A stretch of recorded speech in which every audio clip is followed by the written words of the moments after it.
was really hard for me to come to grips with all of the story of my life. But I couldn't be in judgment of any of it. They think they can control us. They can control our minds. They can control what we think, and therefore they can control our actions. But no one can when you touch your soul, when you return to love. Love is infinite intelligence. Love trumps all of it, right? That's the miracle, and they don't realize it. And they don't get that this infinite higher consciousness that we all are a part of is powerful beyond anything that, so powerful that when you flick on a light in a dark room, the light comes on. There's no fight to turn the light on. But this planet, this wondrous planet that we live on, this planet of duality, of good and bad, right and wrong, we are the experiment, and we are coming out of the experiment. I don't know how quickly we're coming out of it, but we are. And so when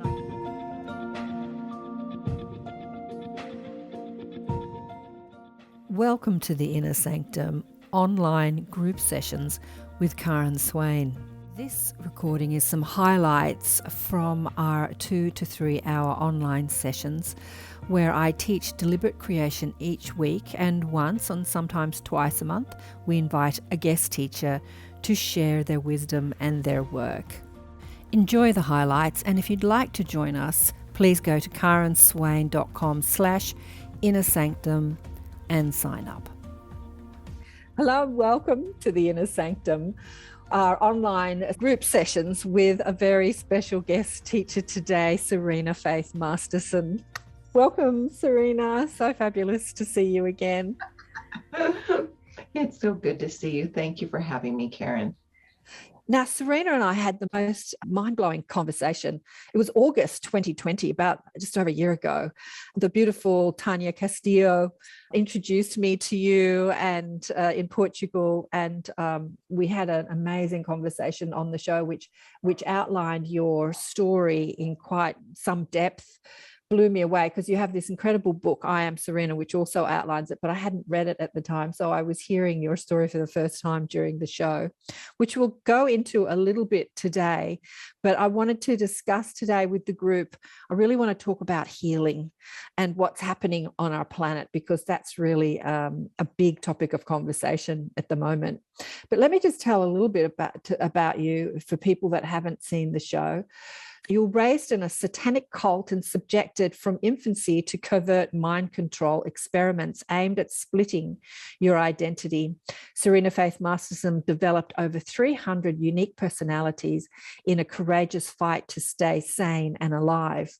And in your 40s, unaware of how different you were to the rest of the world and losing your children to foster care, you were desperate to bring them back home, so you embarked on a program of self-healing. Norma Delaney, who is an energy facilitator, still an energy facilitator, even though she's not physically focused at the moment, in partnership with Spirit, helped Serena discover unconditional love for the first time. With Norma's infinite compassion combined with her unbending commitment, she taught Serena how to love herself again unconditionally. Serena's memoir, I Am Serena, is a remarkable and inspiring true story of recovery from dissociative identity disorder. It is an engrossing, sometimes nail-biting account of a 25-year struggle to achieve personality integration and a story of triumph. Serena leads the reader through the counseling sessions with Norma, her experiences, and the profound insights which brought about transformation, sharing along the way the compassion and spiritual wisdom that illuminated the light of her soul in the darkness of her life. And today, Serena lives in Colorado. You're not working in the banking industry anymore, are you? Oh, I am. You are. I have a brand new job. I'm a consumer lending officer with a different bank, and I'm doing this pretty much almost full time. So I'm a very busy person. Yes. Okay, so you're still working in the banking industry and you're doing healings and teachings. Let's Doing primarily speaking right now. speaking. Yeah. Because when we spoke a year ago, Norma was in the middle of her transition back, transition out of the physically focused experience and back to spirit.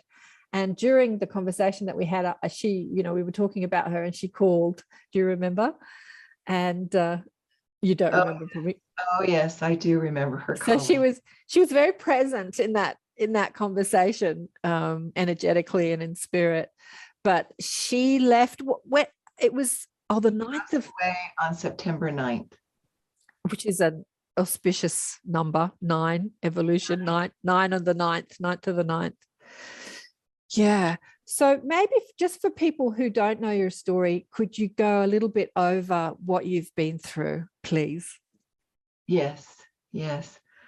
So when I was born in 1955, my father was the head of a Satanic cult, and my parents contracted me to the MK Ultra program. Now, that is a program that was created by the CIA to control a human being through the portal of their mind. They had brought over Nazis who had been involved in the concentration camps and who had done multiple experiments on human beings. And they wanted to learn how to control people. And it affected 2 million Americans and Canadians. I was one of those. And so my journey started when I was 3 days old. I have vivid memory of being laid out on the grass and not being touched or held or fed, because my father wanted to see how I would react. And what he learned was I was a fighter. I would fight to stay alive. And every time I would go into unconsciousness, he would kick me and I would wake up and scream. This began a journey of such a nightmare experience that was 24 hours a day, 7 days a week, and nothing was left untouched, whether it was moving, eating, breathing,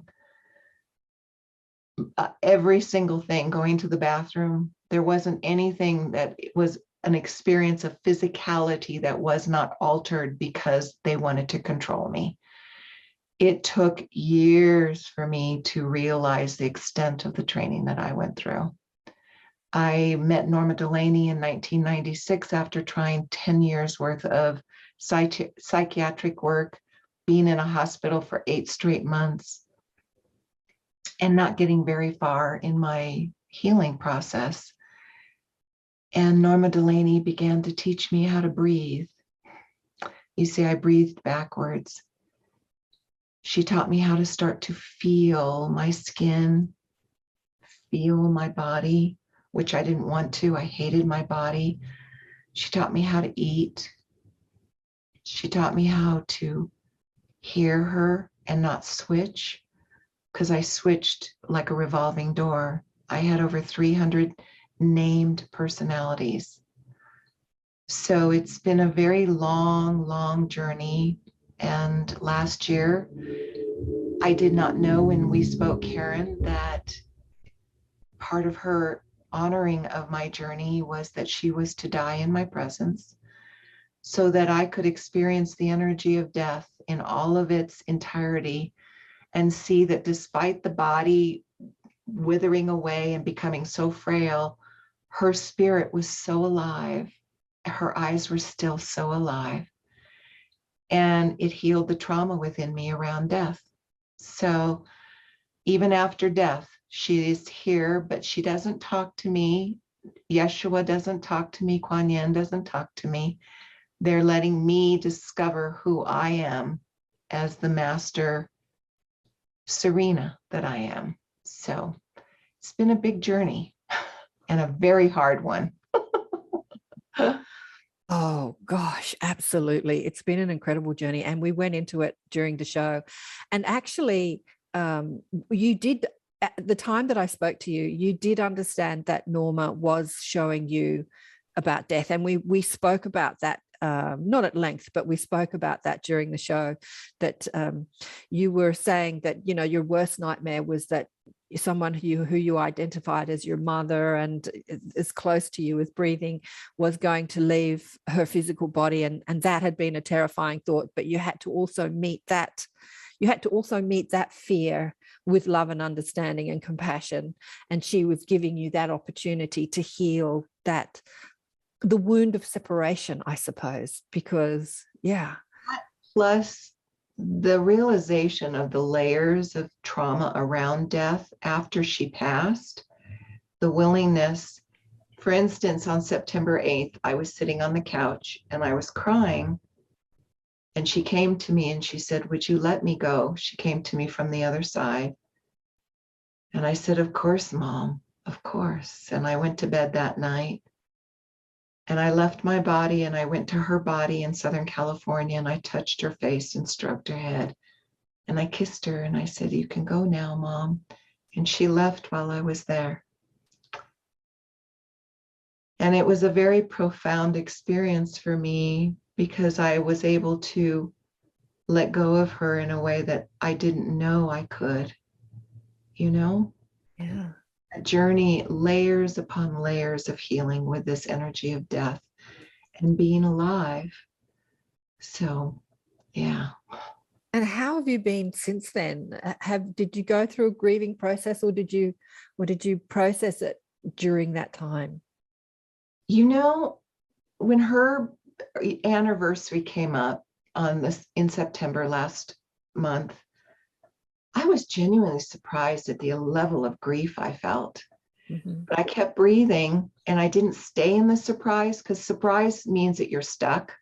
Uh-huh. So I breathed and said, "Okay, well, this is the truth. So there must still be some energy around it that I hadn't been able to deal with it last year." And that's the thing that I've always really been willing to pay attention to. It's not what I think something should be like, it's how it is. The truth is, I was really grieving that she had passed. And so I loved me and breathed with me. And it shifted. It just shifted so easily. And that was a gift to me. Yes, I went through a big grieving period. The miracle was that I didn't realize that Tanya was brought in to finish the work that Norma could not finish in physical form. And so I had been feeling since June or July of 2020 that I needed to come into my body more. And I was like, what does that mean? I'm already in my body. But of course, this brilliant wisdom that has led me every breath, every step of the way, shared with me that in order to keep me alive, my body was vibrationally like a piece of wood. No exaggeration, no judgment, just your body is like a piece of wood. So that when I was raped and tortured, the impact of that torture was reduced because the body was actually shut down. Isn't that a brilliant thing that my soul did? You see, I have no scar tissue on my body anywhere. And I've been raped hundreds and hundreds of times. That's amazing. And that is a miracle. And so I started to choose to have my body awaken. And Tanya and I worked with it, and I shifted the way I ate, and I started to move, which was not something I really like to do. And I've lost over 60 pounds in this last year because of changing the way I eat, the way I move, the way I live in a physical body. So I continue to transform. I used to believe there was some kind of destination point, but there isn't. Absolutely, absolutely. Exactly. I think that's what I'm seeing on planet Earth at the moment. And what I'm seeing with the control being ramped up and the ludicrousy that we're going through is that I've seen people in the conscious community that think that they're enlightened and they think that they've healed and they've done all their healing work. And these beautiful, loving, light, peacemaking healers and people have turned into these rageful, angry people that are now at war. We are at war. And I've kind of watched people transform from peace lovers to like fighters. And I had this epiphany the other day after having a show with Sperry Andrews that, what's happening on our planet right now is really digging up all those hidden, distorted places inside our subconscious programming that we haven't seen until something like this happens, until something extreme happens, that we're threatened, our freedom is threatened, our livelihoods are threatened, when life is threatening us, then it's really digging up all those places inside us that we haven't looked at. Like you were saying with the death of Norma, even though you'd done 20, 30 years of healing work, there were still pieces of you that needed to be looked at. Yes, and you know what the miracle is when we fall in love with all of us, the dark and the light parts of us. We don't need to fight if someone else has triggered and gone into fight. We hold real still in the presence of their upset, and we allow them their energy and emotion. This is the miracle of what's happening on our planet. You see, there is an intent for mass mind control. It's throughout the world. It is a global intent through the governments. And COVID, my soul was very clear, was man-made. Yep. And this thing of masks and all of these, the vaccine. And I just stay real still. And last year, the bank where I was working at, I've changed banks, was pushing, you got to get the vaccine, you've got to. And I just kept getting, do nothing, stay still. Just like when I had a fire, I live in the Rocky Mountains of Colorado, and we had a fire last year, and I got, do nothing. Don't pack up your car, for that feeds the fear. This is the same thing. When we stay in our core in breath with self-love to take care of us, not to fix the world, but we stay in that breath of ownership and love for ourselves, it's like turning on a light. When you walk into a dark room and you turn on the light, the darkness cannot stay. It has to disappear. The evil in our planet is fighting for its life. It's fighting because so many of us are awakening. That's the miracle. I'm on Thrive On with Foster Gamble on the 30th. And he has a global internet of waking people up to all these different things that are going on in our planet. And, I know that I don't have to do something but awaken myself, be all that I am in human form. That has been the motto of my soul since the day I was born. Wow. Yeah. You're spot on. I wanted to touch on the MK Ultra just a little bit, because in the conscious community or the spiritual community, they don't talk about it too much, but they do talk about it in the UFO community. They talk about the control systems and, I suppose they do in the conscious community too. And it seems like a fantasy that it can't possibly, and this is what I think people are waking up to at the moment on planet Earth. The people that are in the mainstream narrative, listening to the spiritual people talk about, like you've just said, talk about the pandemic, being a plan and being some government, cooperative. They just think, don't be silly. That's just crazy. They can't wrap their heads around that there could be so much corruption and control happening on our planet. But there is, and you've been a party to it. When did you first understand consciously that you were a part of that program, a programmer? Consciously. That's a hard word to use in relation to this, because I had so many different personalities integrating into the one me. And for the first, I would say good 15 years of work with Norma, after 10 years of psychiatric work, I was really beginning to get the truth that it was real, that it happened to me. the level of dissociation was so great for me that I did not, first of all, I was not present. I was not a conscious part of this. I was a conglomerate of a huge system of personalities rotating in to do their job. So the consciousness of accepting, not only was I raised in a satanic cult and all of the horrific things that I was seeing before my eyes was real, then I had to deal with these military men, these CIA men, these men that were so intent, these machines that I was put into and were tortured with. It was real. The layers of dissociation and denial were part of the training for me and the miracle of my soul. So it was a long time before I consciously grasped it's real. And if your life is working for you for the most part, and you're going about life and, oh, I'm getting married, I'm so in love, and oh, I love my job, you're not going to want to buy into the darkness. Why would you want to? No. So the only reason that anybody really seeks this other out of the box answer is because you've had pain and the typical answers are not working anymore.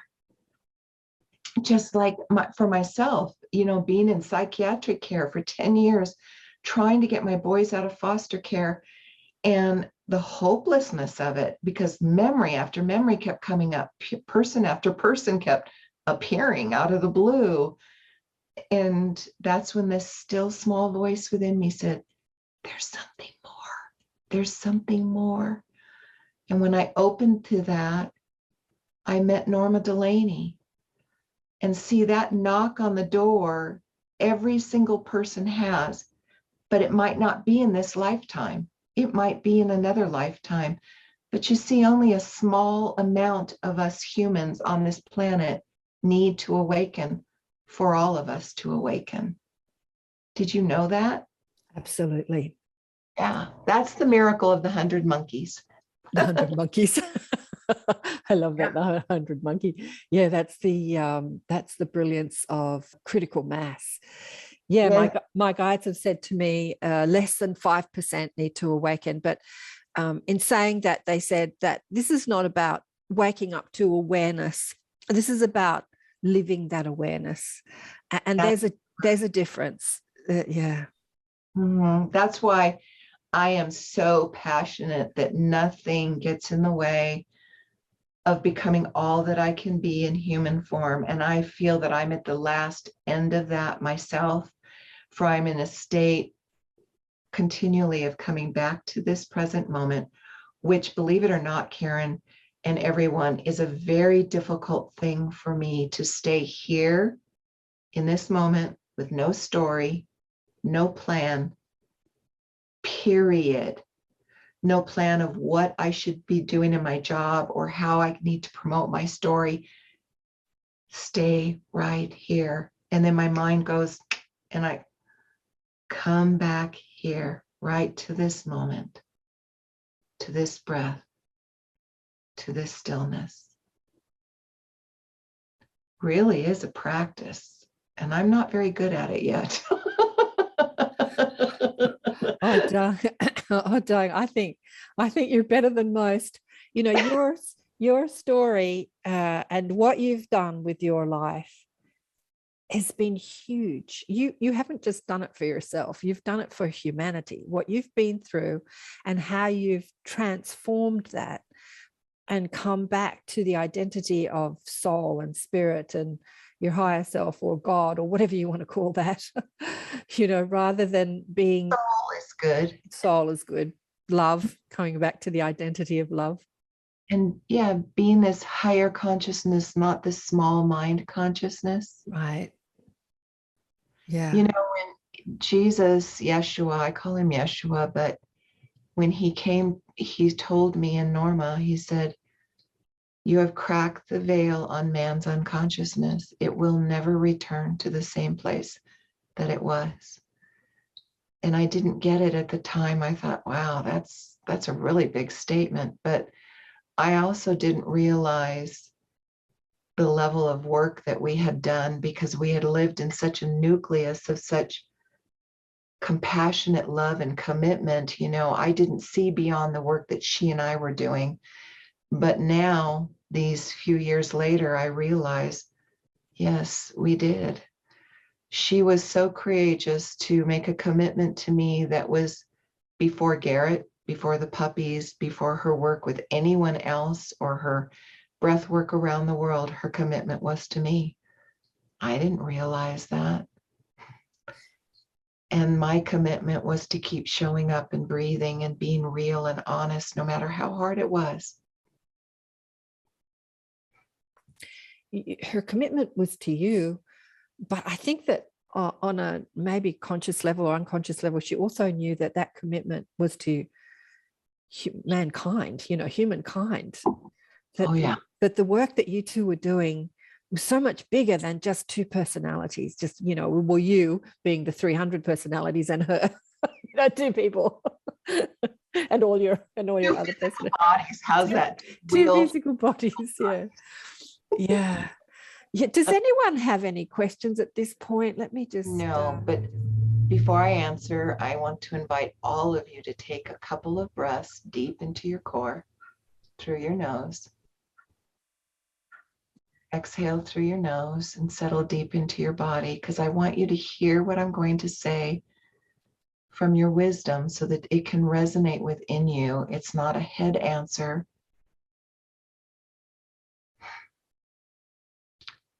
So this wonderful planet that we live on is called the Great Experiment. That's what all the light beings call it.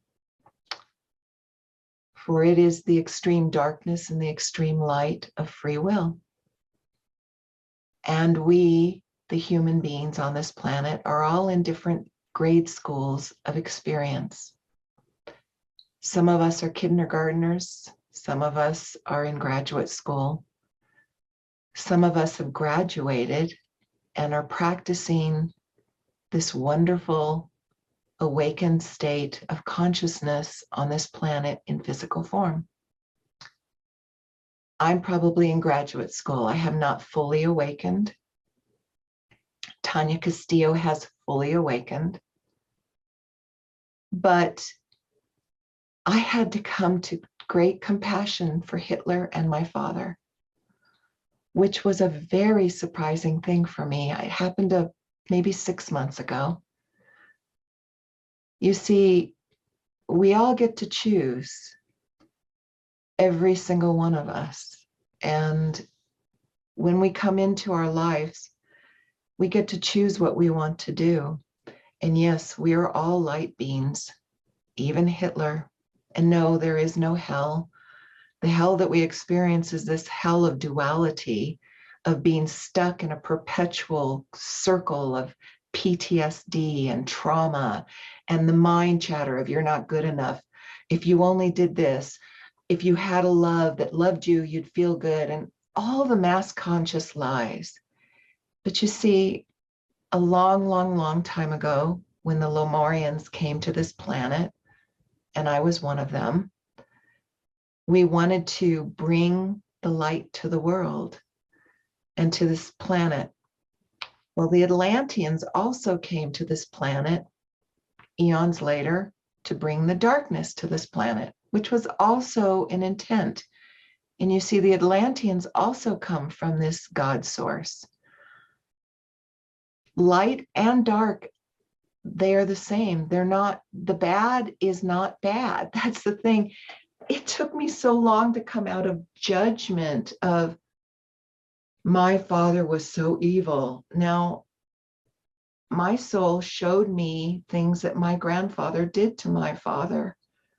For instance, he put matches in between my father's toes when he was 3 years old and lit the matches on fire and let them burn his toes. My father was raised in a satanic cult like I was. The difference between us, I chose to come into this lifetime and awaken to every single thing that I had experienced in every single lifetime up to this point. Now, the Brotherhood of Light, the archangels, Gabriel, Raphael, Michael, Yeshua, Kuan Yin, Saint Germain, all of them, they said, this is too big of a choice that you're making. And I said, but I understand, but I've been stuck in a perpetual cycle of fear every time I come onto this planet. And I had 3 lifetimes that were very primary lifetimes that got me stuck. And one was with Yeshua. I walked with him as one of his disciples. And I was not Judas, but I believed that I had failed him. And that failure was creating such an energy of self-hatred within me that from the time he died and all the lifetimes hence, I was stuck. And so I chose to do this drastic awakening. And so Tanya Castillo, Norma Delaney, and my birth mother of all things, which I did not know last year, contracted to come into this lifetime to do their part to journey with me. And my birth mother's promise was to keep me alive no matter what. And that required a lot of brutality from her. So no, I do not believe that any one of us is lost to the darkness, goes to hell. But I do believe that those people in this lifetime that are committed to the darkness are absolutely committed to it. But when we get afraid of their darkness and their evil, or we go to judgment, we perpetuate the darkness. It's when we stay in the core of ourselves and we breathe, no matter what is going on. You've got to wear a mask. You got to get a vaccine, and you stay still. I just got an email from my new job. What are you doing about the vaccine? And I said, I do not wish to disclose. And I sent it off. It's not their business.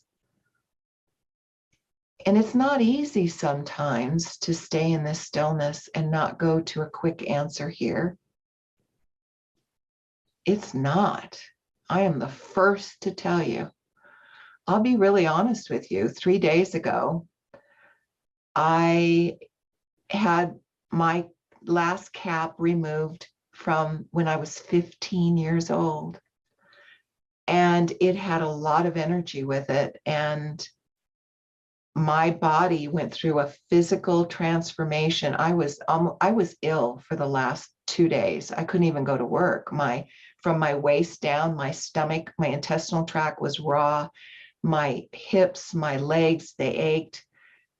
But I didn't go to story. I didn't want to understand. I kept breathing and surrendering into my soul. For I am choosing to move every drop of the old energy from my body. So does that answer your question, David? In every way, yes. Thank you. Yeah. Oh my God. Perfect. So beautiful. Just incredible. Thank you, darling. Just beautiful. But for me, I had always looked up, when I walked with Yeshua, I was John. So I was there at his crucifixion.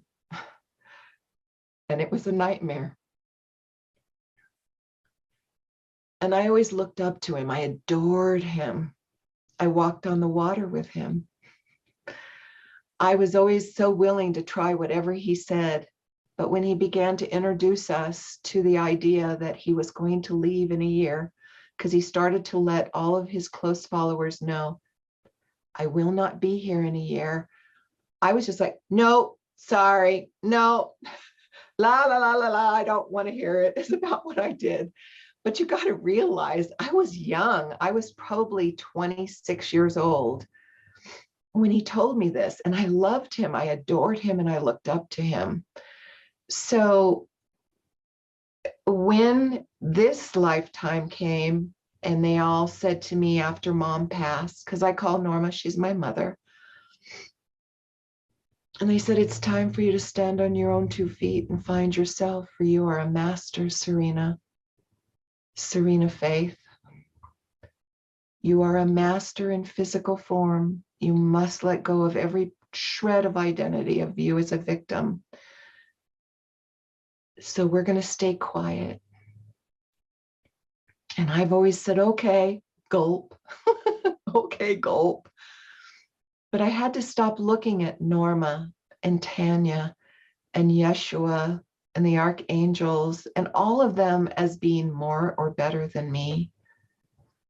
For that's a part of becoming fully realized in human form.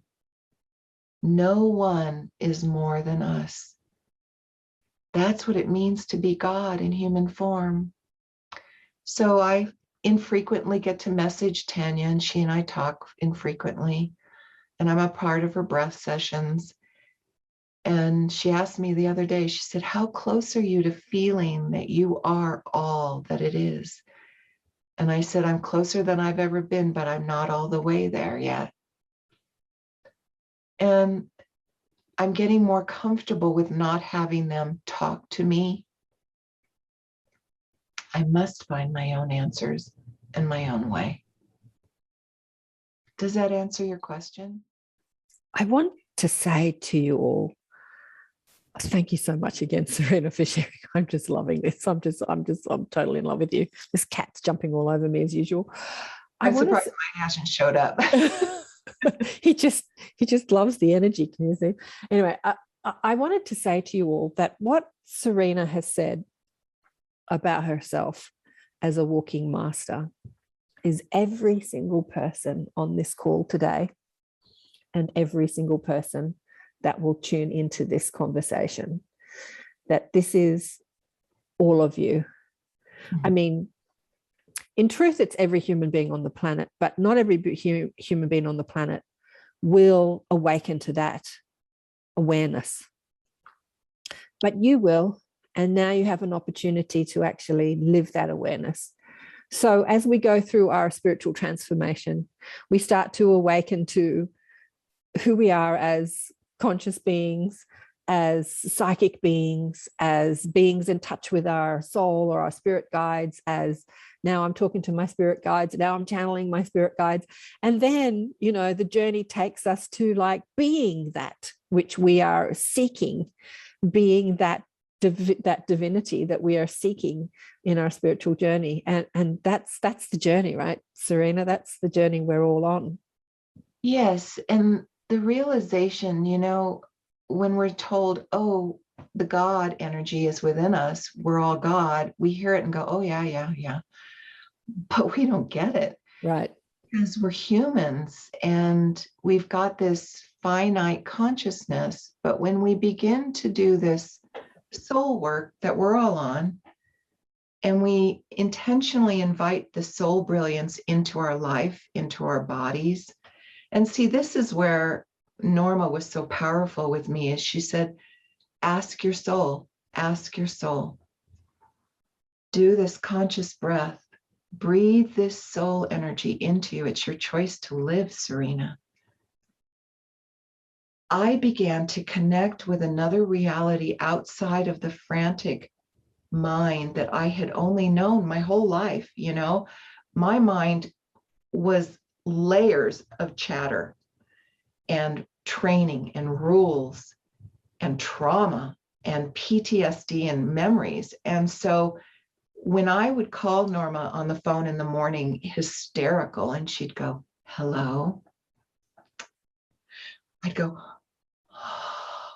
because in that brief word, hello, I could hear there's something other than fear. This lady's real. I cannot describe to you that experience. It was so profound. And then after years of working with her, begin to experience that other reality within me. So now I'm at a point where I know more than ever before that the stillness is who I am. Not the busyness, not the noise. And so I keep coming back to here because my mind has so many plans. Well, you need to call this person. How are you going to get your book out? How are you going to do? It's like, come back to here. Shh. Shh. Breathe. And in our society, in our world, with all of the technological gadgets, with all of the demands on our time, oh my God, it's not easy. I don't know if you guys run into that, but between having my full-time job, doing my book thing, having 3 sons, you know, it's a busy life. Doing things like grocery shopping, bills, it's busy. But I make the time to do the breath every day. It's my main priority. It's my main focus. It has to be, really. It just has to be at this time on planet Earth, where we're all being asked to step up and step in, to find the solutions to this world and to the trauma that we're bumping up against. It is an inside job, right? We can't change the politicians, and we can't change the world in order to feel to touch our soul. We have to touch our soul. That's the work we're being asked to do. Yeah, and Karen, right now, the level of stress that the world is presenting to us is the biggest it's ever been. It is the most intense it's ever been. And, if you don't take the time for your own inner stillness, your own connection, however you find it, you can get lost in this chaos that's out here in the world. And it is discouraging. And if I go into discouragement, I have to come back into the breath, back into trusting. I only see a finite picture of what the truth is. You see, the miracle is that this universe, this spiritual consciousness that is here on this planet and is on the other side is becoming so prevalent, and we only see a tiny sliver of it. And if we look at the darkness, we get caught in the darkness. But if we continue to come back within ourselves where the stability is, in my book, it talks about how do you come back into this now moment. And Norma would teach me, do you have a roof over your head? Look around the room. Is the fear happening right this minute? And I'd go, yes, yes. And she'd go, no, Serena, it happened then. Feel your skin. Rub your face. Breathe right here and now. This is now. This is where our empowerment is, our strength. And you see, when I say that, I can feel it all through my body. And when I'm busy with my job, I forget. And I have to come back, take a breath.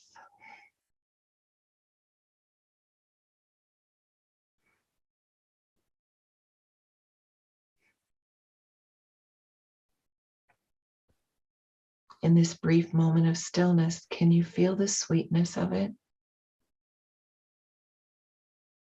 Can you feel your toes? Can you feel the aliveness tingle within you? I can. But you see, I had to fall in love with myself and want to be in my body. And that took years. It is a commitment that defies all odds. I wanted to say something about this. That was a bit of an epiphany when I was having a chat with Sperry Andrews on the show, and it so illustrates what you've been through. We were talking about healing work, and that in order to heal the subconscious programming that lives within all of us, it has to arise. It has to, we can't bury it. We can't bury it under the carpet. We can't run away from it by going on holidays or putting on a funny movie or drinking too much or falling in love with somebody or working too hard or whatever we're trying to do to overcome what we don't want to look at. We have to look at it. It has to arise. And what Sperry said to me was, when we formulate, as you went through the training program, because I think we're all going through some form of training program when we come into this world, as we formulate our identities of limitation, let's say, our stressful thoughts, as we start to formulate our subconscious programming and believe our stressful thoughts, I'm not enough, I'm scared, I'm frightened, I'm unworthy, I'm small, I'm a victim, and push those down into our subconscious mind, what we do is we also push down or eliminate our awareness, that soul's awareness. And this is what's so beautifully illustrated with your story.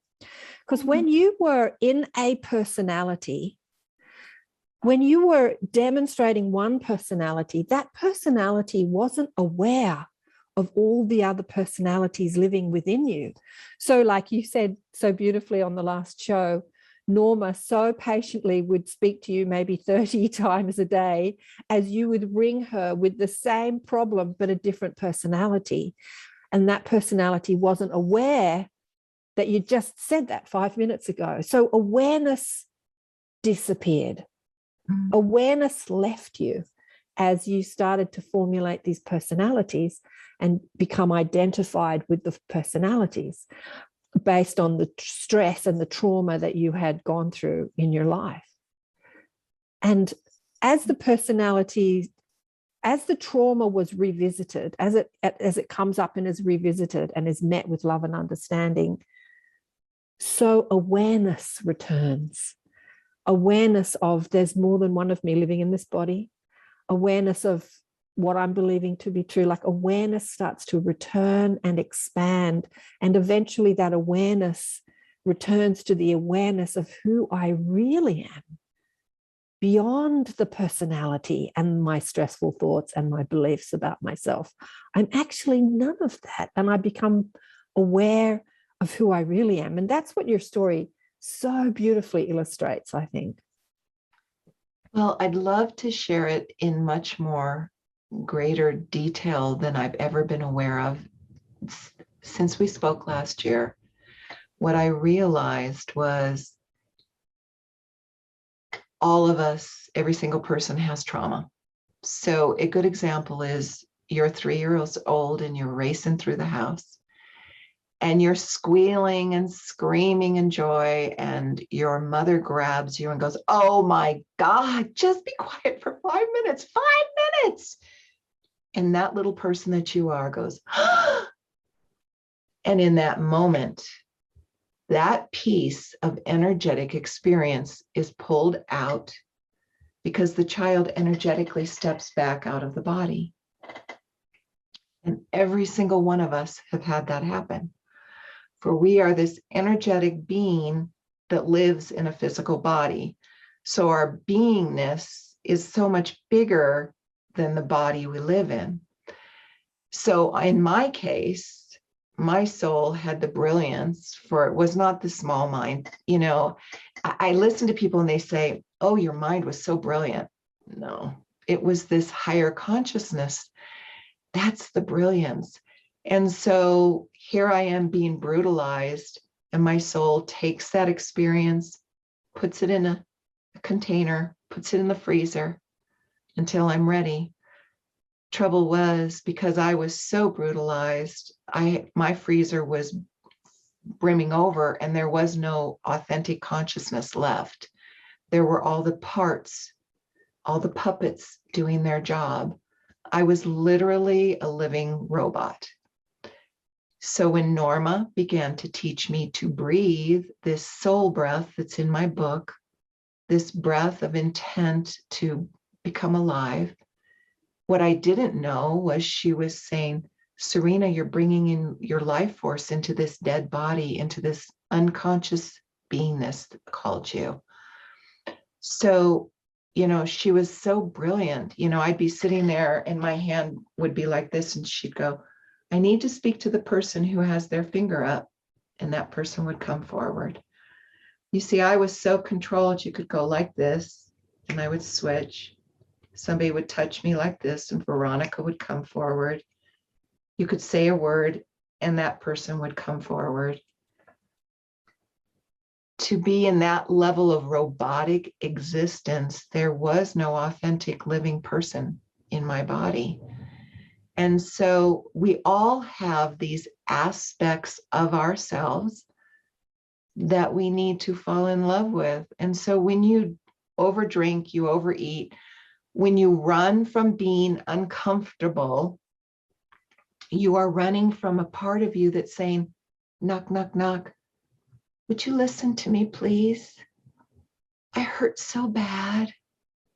Please listen to me. Now, for me, I actually saw children. It was very vivid to me.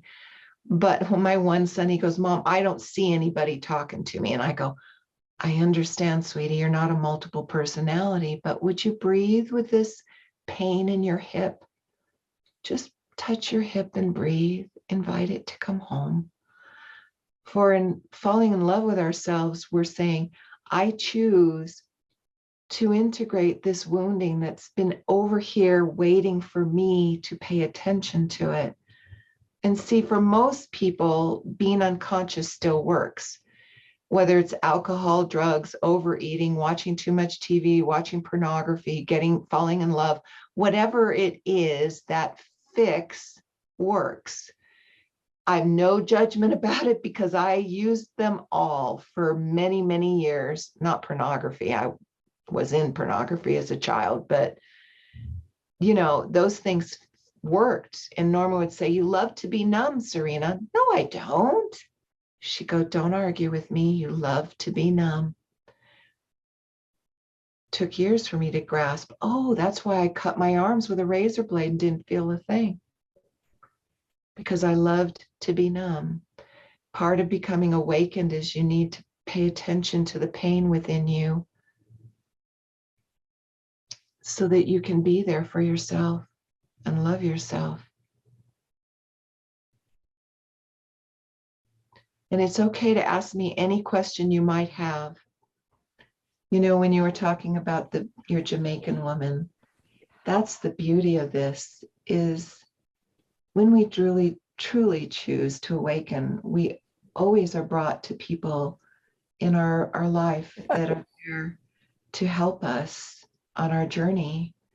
There is such a bigger picture than what we see. And this thing that's going on with COVID and the anger, soul is very quiet. And this breath that you can read about in my book, is a breath that is so still. And it took me years to be able to do it without itching and going crazy and having such uncomfortableness. But now I can do this breath and drop into a deep stillness within me. Not all the time. There are days my mind just doesn't get quiet, but I don't fight it. I just allow it to chatter on, and I keep breathing this breath. Mm-hmm. And I would suggest that you read my book for anyone, because I've been told that it's a love story. And I've been told it's a textbook. I got to speak last month to a symposium of therapists, psychiatrists, and psychologists.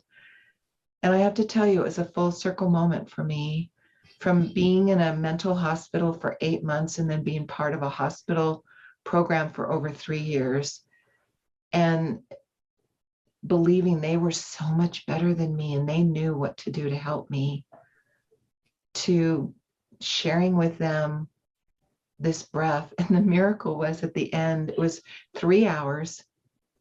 And I said to them, I'd love to lead you in breath.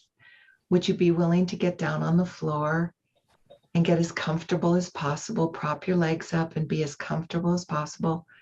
Everyone but one person climbed down on the floor. And when I led them in breath, and then I was done, they laid there for 3 minutes more before they started to wrestle and get up. And it was amazing. Oh, good.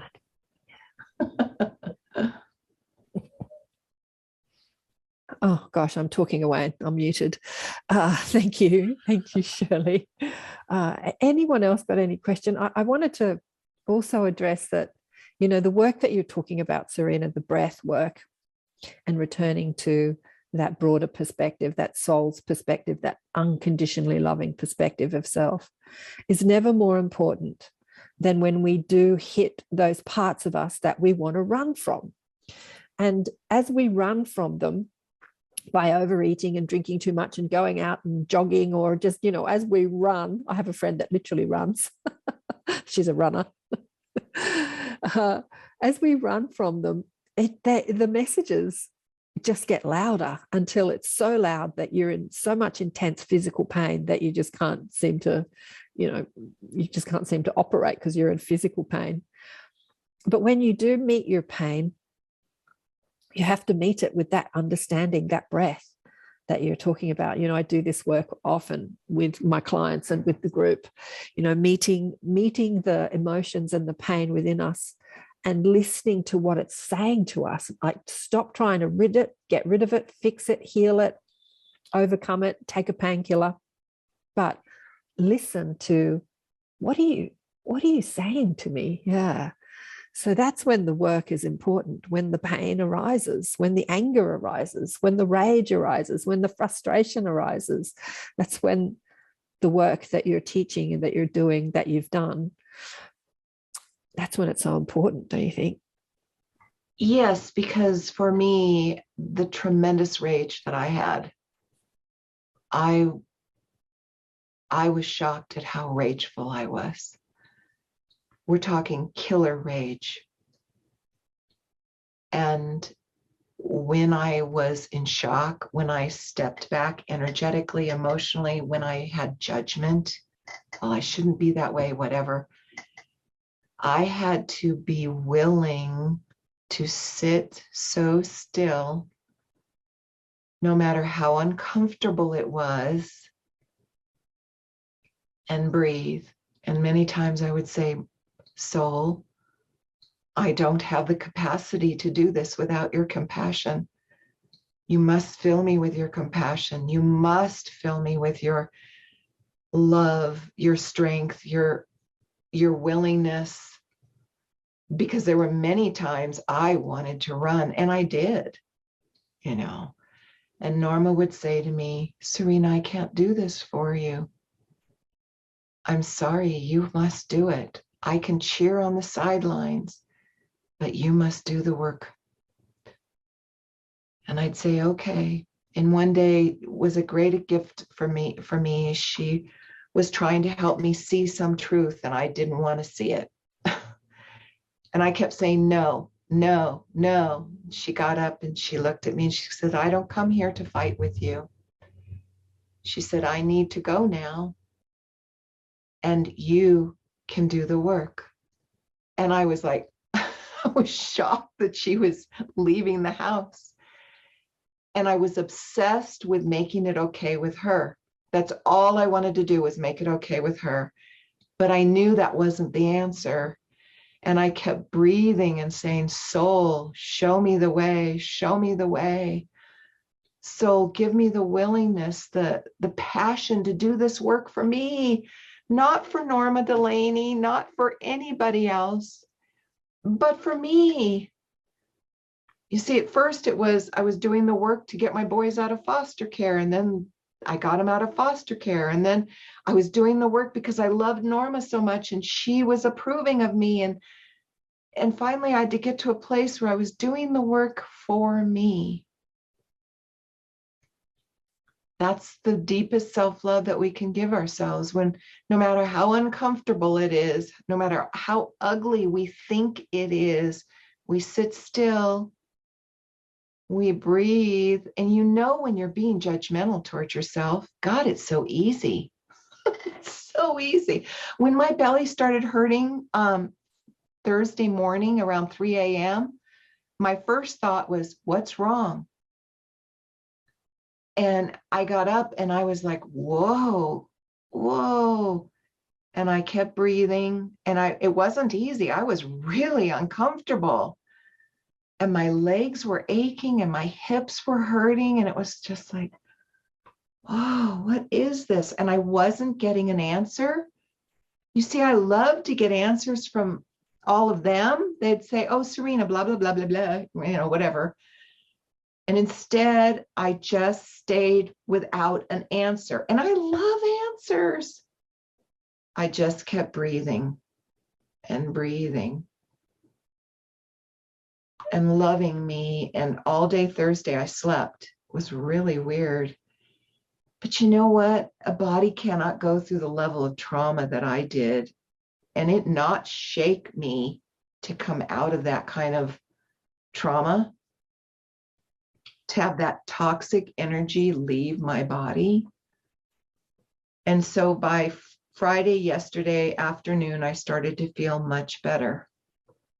And today I feel much better.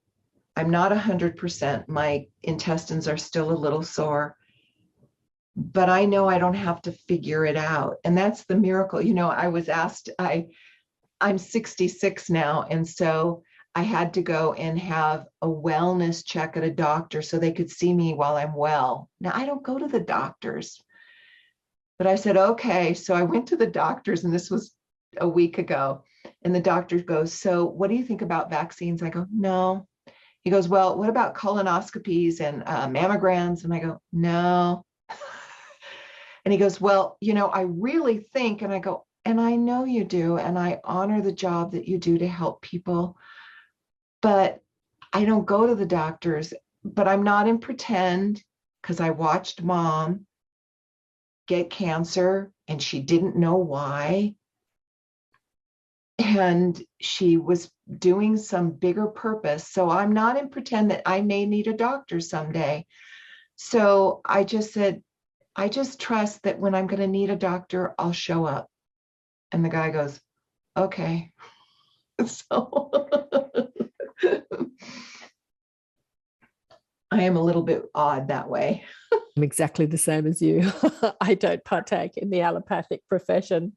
I don't partake in the allopathic. I don't need to at this point. But if I do need to, I will. Like, if I'm in a car accident and I'm in a million pieces, then I'll partake in the allopathic profession. Yeah. Has anyone got any more questions? And again, this fear arose, and I was in this panic and fear, just like you were saying with when you're in Norma. I think that's the only time I've experienced it, revisiting a fear that I didn't want to look at. And this beautiful woman that was helping me in the journey work said, you're safe. You're in a room with me. There's nothing to fear. Like, because it is illogical, because there's not a tiger attacking you at the moment, right? But this fear comes up, and you feel like it's happening now. That's the energetic package that I talked about. So these packages follow us around.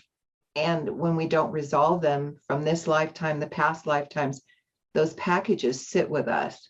So when I witnessed Yeshua being crucified, and I was holding both Marys, and I was doing a role, I had already stepped out of my body so deeply. And even before that, during the year of him warning us that he was leaving, that it was so traumatic that it took years for me to heal that. Years. And this thing of past lives is so crucial. I was at work with my dear girlfriend, and she said to me, oh, I just don't know what it is. I always have to over prepare. And I went, oh, it's because in your last life, you were on a wagon with your 3 children in the back, and the wagon wheel fell off and you fell down the cliff and you died. And she went, oh. And then all of a sudden I realized, oh, I was the 12-year-old boy in the back seat watching this whole thing.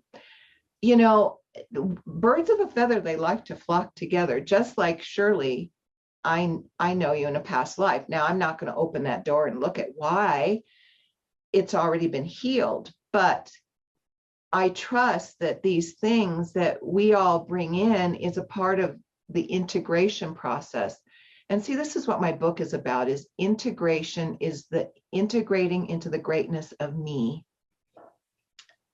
this wounded aspect of me, which in the beginning I thought were other living human beings on the outside. Now I just realize, oh, they're wounded parts of me that need to come home. I don't know if I will ever integrate all of them. Oh, yes, I do. Yes, I will. Yes, you do. Yes, I do. Yes, of course you do. In this lifetime, it is a lifetime of finishing. I don't know if I'll come back. I probably will, because my passion for this awakening on this planet is so big. But it's when we can sit in the face of the uncomfortableness, the hatred towards ourselves. You know, I used to say I was a piece of shit all the time. Wow, every time I said that to myself, I was hitting myself. But now I love me. And I know I have room to love me even more. Isn't that amazing? It's such a journey of opening and surrender. That's the thing that Tanya has taught me. She said, can you surrender and not try to figure it out anymore? What? I've always tried to figure it out. Look at the memories, look at the belief systems. Well, I'm past that. I don't need to do that anymore. Can I surrender? Trust this infinite brilliance that I truly am. I don't need to have a script when somebody interviews me. I just show up. That's what Norma used to do all the time. She'd show up. That's the beauty of living in the moment. Absolutely. And I think the loving, the unlovable is the figuring it out. Like the mind says, I have to figure out what to do. And the soul says, just love it. Just love it. Just accept it. Love it. And it's so easy. The mind says, well, no, that can't work. Right. See, Norma knew that I couldn't love it all those years ago. We had to start where I was at, which was her compassion. So she started with, you believe that love is pain. Well, yeah, it is. It is. Look at this. Look at this. Look at this. Well, Serena, look at who was causing the pain. Oh, so it's not love that's the pain? Wow, that took forever to get. You know, and in my book, I talk about the belief that I'm like this humongous rubber band ball with all the different parts of me intertwined. And if one rubber band breaks, the whole of me will explode. That's how I used to experience myself. I didn't know what love was. I could barely breathe. I could barely, you know, I didn't even know what a day was. I switched so much. So Norma had to start where I was. Today, now, miracle of miracles, I can sit still and not try to figure things out. When things are uncomfortable, okay, they're uncomfortable. Breathe. Breathe this compassionate love that Kuan Yin brought into this world, that Norma Delaney brought into this world, that I am choosing to bring to this world.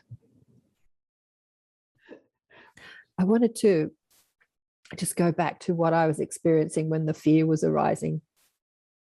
Because the fear that was arising in me at that time of experiencing the crucifixion, going back there, and I want to say to you all that I reckon we were all there. We all are a part of that story, whether you're Jewish or Hindu or whatever, or atheist or Christian or Catholic. I think that everyone on this call was a part of that story. That's why maybe Serena-Faith is familiar, or maybe that I'm familiar. The the fear that was arising in that moment where I was in that fear was persecution. And we are revisiting that fear right here, right now. That fear of thinking outside the mainstream narrative, right? It's something that the spiritual community has lived with, like somebody who says they're psychic, speaks to dead people, channels, angels or aliens or whatever. There's been persecution there all the time. I've lived with persecution my whole life because I've been doing this my whole life. But now the persecution is really ramping up. If you're choosing something different to what the mainstream narrative is asking you to do for the good of humanity, the persecution has really, like, we are revisiting that persecution, aren't we, Serena? We're right back there in that same place, like when they were crucifying Jesus and they were rounding up his followers as dangerous. They're dangerous to the status quo of the society. That we're right back at that story, don't you think? I'm so glad you brought this up.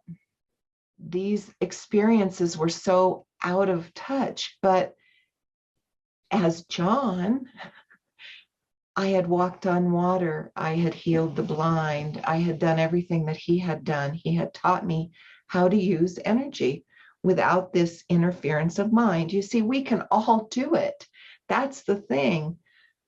And so in this lifetime right now, this is where I'm a bit stuck. I am afraid to become all that I am, to be able to use my energy in whatever way I'm supposed to. I don't know what way I'm supposed to, but this idea of persecution. So for me to speak like to the therapists and doctors was a biggie.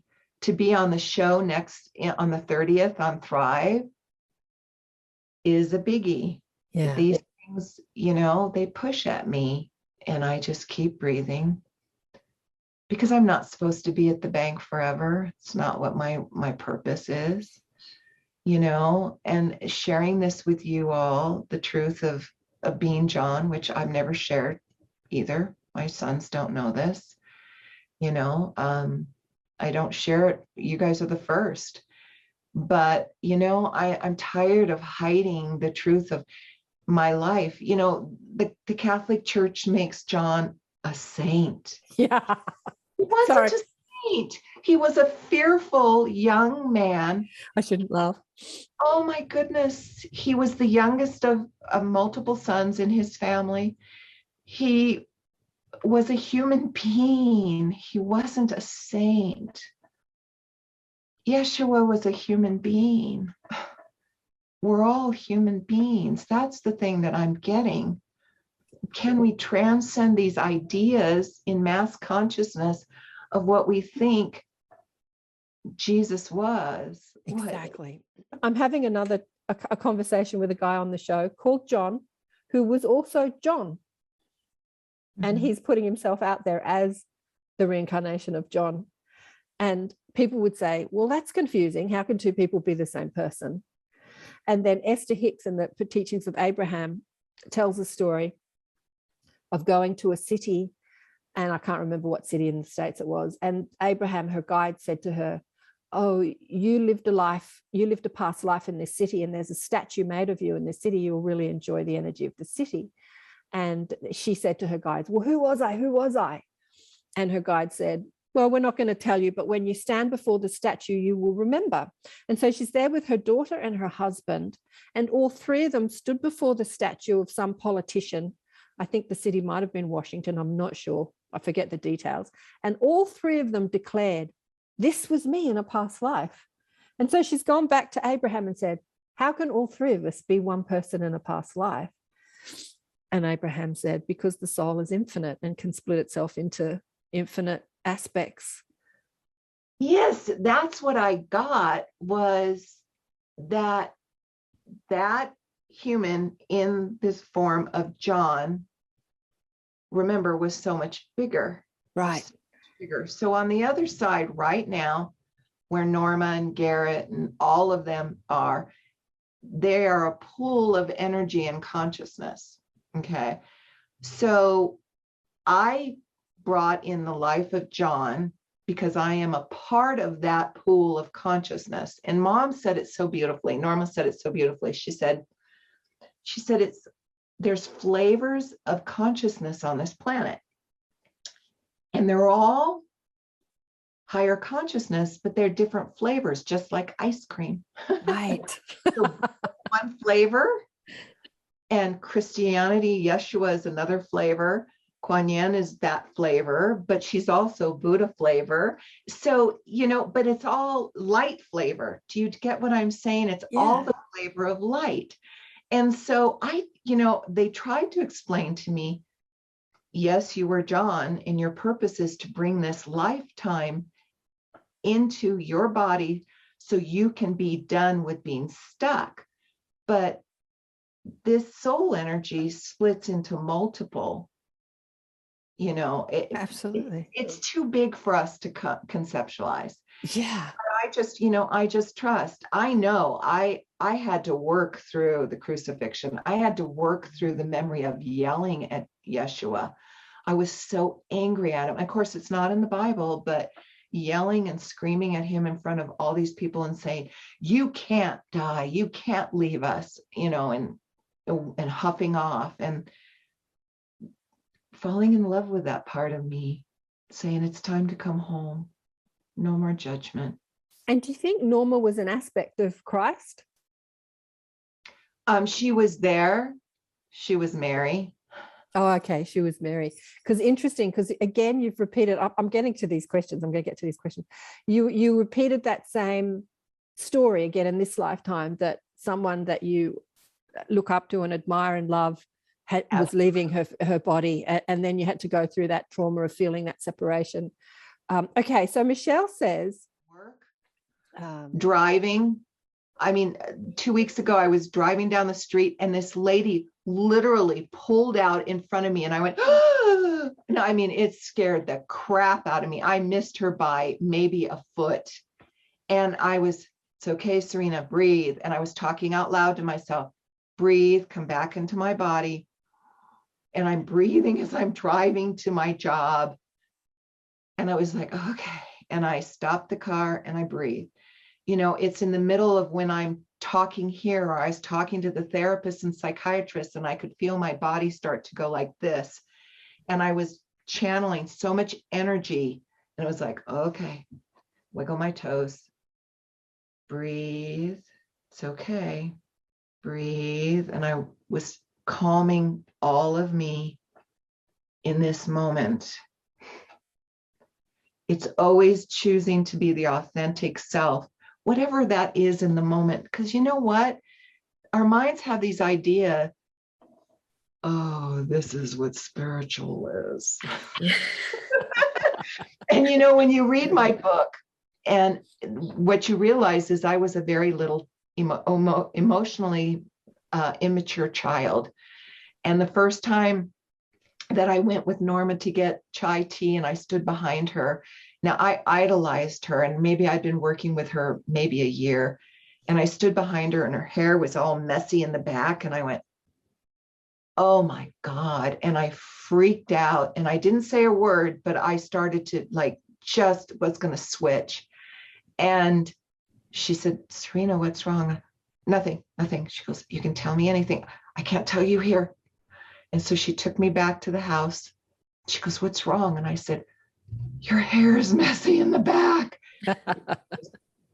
Yes. And why is that a problem? Because you're so perfect. Why is your hair messy? And I was serious. She goes, because I'm a human being and I have messy hair and I go to the bathroom and I sleep and I'm like, what? She goes, you don't want me to be human. And I go, no, you're not human. And she goes, but I am, Serena. And see, that was the biggest gift she gave me, is she showed me how human she was, how real she was in every moment. But she never left this stillness until after Garrett left. You see, when Garrett passed, a great portion of her passed. And with that, she began to become more a fearful, real human, not just this embodied Kuan Yin stillness. And it was the greatest gift for me to see that it was okay that she got afraid, because I loved her. And I sat with her and I breathed with her. And this was even before I knew she was ill. And it was like, could I just accept where she's at? I didn't have to understand. But you see, her energy was leaving so that she could create death in her body for me. Yeah. When we let go of these ideas that the church has taught us of what we should be, and we let ourselves experience it in this now, it allows us to relax, take a breath, be genuine, be real, it's a great gift. And I think that, Sai Baba, like Norma, and people were pissed at me when I was at the end, I said to him, yeah, she did this because of her love for me. It was like, no, she couldn't have had cancer. And it's like, and see, so I know, because I was that little girl looking at her messy hair going, ah.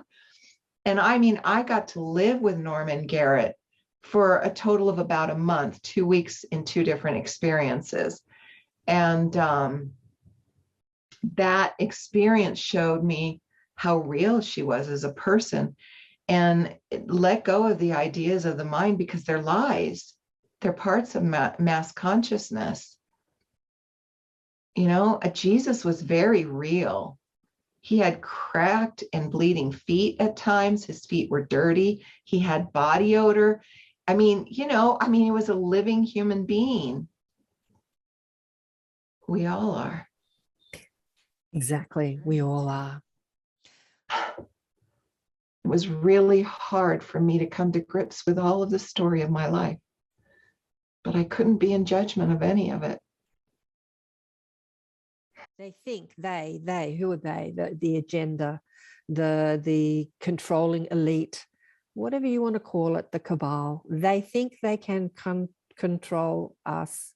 They can control our minds. They can control what we think, and therefore they can control our actions. But no one can when you touch your soul, when you return to love. Love is infinite intelligence. Love trumps all of it, right?